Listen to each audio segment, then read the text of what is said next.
Bismillahirrahmanirrahim. Assalamualaikum warahmatullahi wabarakatuh. Alhamdulillah, sekarang saya baru saja melakukan tahlil dan baca surah Yasin untuk arwah bidara saya, Ustaz Syahdi Abbas. Moga-moga amalan yang dilakukan ini sampai kepada arwah, insya-Allah. Terima kasih kepada semua sahabat-sahabat anak murid Hazah yang telah menjalankan, menyempurnakan khatam Al-Quran. Saya sebagai suaminya mengucapkan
Dan Rasulullah juga meninggalkan zuriat bersama Khadijah ini adalah Sayyidatina Fatimah Az-Zahra.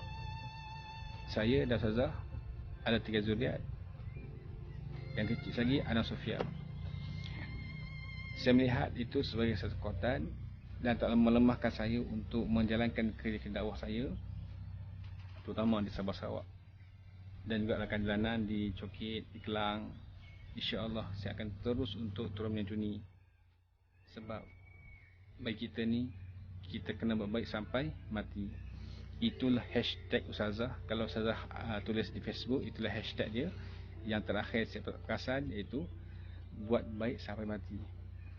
Ya? Sampai mati, insyaAllah. Dengan usia yang berbaki ini, saya akan menggunakan semua hidup saya untuk terjun ke medan dakwah dan berkhidmat sesungguh-sungguhnya. Biarlah saya mati dengan dakwah. Saya macam isteri dah meninggal ni, hati saya separuh, jiwa saya dah hilang separuh. Tiada lagi guru saya.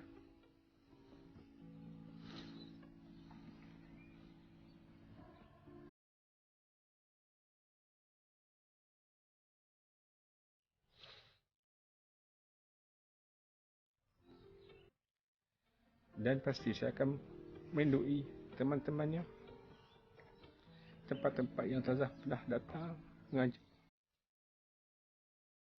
Sebab kemana Ustazah pergi pun saya akan ikut sekali. Dan saya pasti akan merindui tempat-tempat itu. Dan menjadi kewajipan saya untuk menyambung silaturahim bersama terhadap teman-teman Ustazah lah. Saya tak tinggalkan. Saya rasa lega sebab Allah Ta'ala telah anugerahkan Ustazah tempat yang terbaik. Saya lihat kuburnya kubur yang indah, yang lahatnya cukup cantik, diakui sendiri oleh penggali kubur. Ini penggali kuburnya, Abang Inul. Jadi saya akui kubur ini, dia liang lahat ini disiapkan pada hari Jumaat. Waktu itu Ustazah masih sihat lagi. Dan disiapkan liang lahat itu dalam tempoh 45 minit saja. Sedangkan biasanya sejam. Hanya 45 minit. Dan cantik liang lahat dia. Dan dia WhatsApp kepada pihak pengusaha masjid, kata cantik tempat ni, cantik liang lahat ni. Untuk siapa ya? Pihak masjid pun datang tengok, memang cantik. First time saya nak turunkan jenazah pun memang cantik. Kata Imam Masjid Pucalam, tempatnya sejuk. Kalau pakai boot sekalipun akan terasa kesejukan je. Saya bersyukurlah kepada Allah Ta'ala kerana Allah Ta'ala telah menunjukkan rahmatnya pada Ustazah. Dan banyaklah bantuan-bantuan yang diterima, seperti kos pengurusan jenazah. Kami tak ambil khairat kematian. Ialah tuan-tuan yang masih hidup, kita masih hidup, ambillah khairat kematian di surau atau masjid. Ustazah dan saya tak ambil. Tetapi pada hari kematian tu dimaklumkan bahawa kos-kos semua tu telah pun ditanggung oleh orang yang tak dikenali. Allahu Akbar. Ramailah datang bantu. Termasuklah tuan-tuan, ibu sekalian yang bantu anak muridnya, datang bantu. Ada datang bantu untuk mandikan jenazah, bantu segala aspek. Yang paling syukur saya ialah saya berjaya untuk memujuk bincang pihak hospital dan polis supaya jenazah arwah tidak dipostmortemkan. Tak postmortem.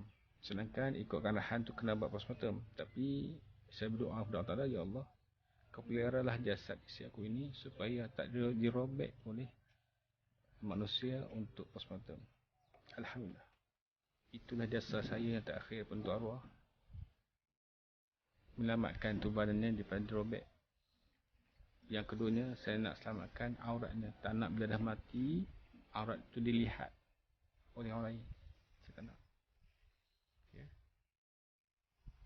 InsyaAllah, moga-moga kematian ini akan mengisahkan kita, mengembalikan kita kepada Allah Ta'ala. Kita kuatkan iman, kita kuatkan ibadah. Kalaupun pasangan kita itu tempatnya di syurga, maka kita masih hidup ini kena berusaha sungguh-sungguhlah untuk menjadi ahli syurga.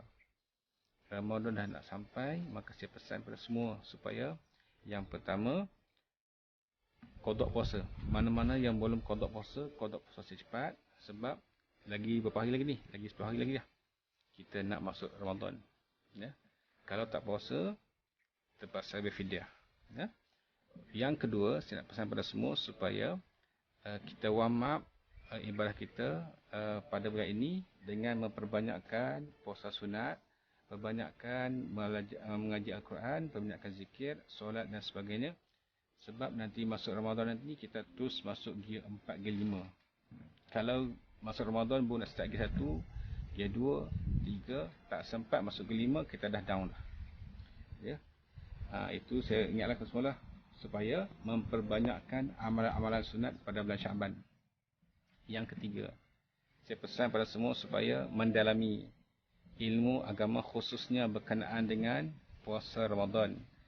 Takut nanti bila dah masuk Ramadan, berkumur ni batal puasa tak? Tanya soalan tu. Patutnya dah settle dah. Dah faham dah semua.